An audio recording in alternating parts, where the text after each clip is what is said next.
ಸಾಕಷ್ಟು ಪ್ರತಿಭಟನೆ ಮಾಡಿದ್ರು ಸರ್. ಈಗ ಬಿಜೆಪಿ ಅವರು ಕಾಂಗ್ರೆಸ್ ಕಚೇರಿಗಳು ನೋಡಪ್ಪ, ಅವ್ರಿಗೆ ಅವಮಾನ ತಡೆಯೋಕ್ಕಾಗ್ತಾ ಇಲ್ಲ. ಪ್ರಧಾನಮಂತ್ರಿಗಳು ಈಗ ಕಣ್ ತೆರೆದಿದ್ದಾರೆ. ನಾವು ಪಾರ್ಲಿಮೆಂಟಲ್ಲಿ ಚರ್ಚೆ ಮಾಡಿ ಅಂತ ಹೇಳ್ತಾ ಇದ್ದೀವಿ. ಕೇಸ್ನ ವಾಪಸ್ ಎತ್ಕೊಳ್ಳಿ ಅಂತ ಹೇಳಿದ್ರು ನಾವು. ಮಂತ್ರಿಗಳು ರಾಜೀನಾಮೆ ಕೊಡಬೇಕು ಅಂತ ಹೇಳಿದ್ರು ನಾವು.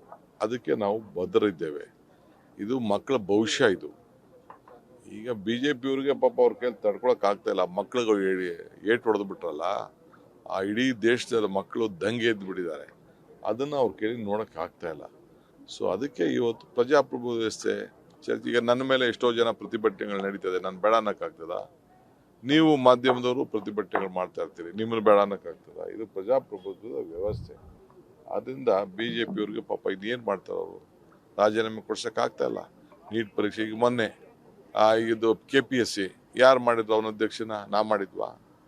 ಅವರೇ ಮಾಡಿದ್ರು, ಅವರೇ ತಗಲಾಕೊಂಡು ಅದಕ್ಕೆ ಅವರೇ ಮುಂಚಿತವಾಗಿ ಗೊತ್ತಾಗ್ಬಿಟ್ಟು ಪತ್ರ ಬರೆದು ವಜಾ ಮಾಡಬೇಕು ಅಂತ ಹೇಳಿದ್ರು. ಆಯಿತು, ಗವರ್ನರ್ ಏನೋ ನಂಗೆ ಕಳಿಸ್ಕೊಟ್ಟು ನಾನು ಅಕ್ಸೆಪ್ಟ್ ಮಾಡಿದ್ದೀನಿ. ಏನು ಬೇಕು ತನಿಖೆ ನಡೆಸಿದ್ರು, ಕಾನೂನು ಕ್ರಮ ಕೈಗೊಳ್ತೀನಿ.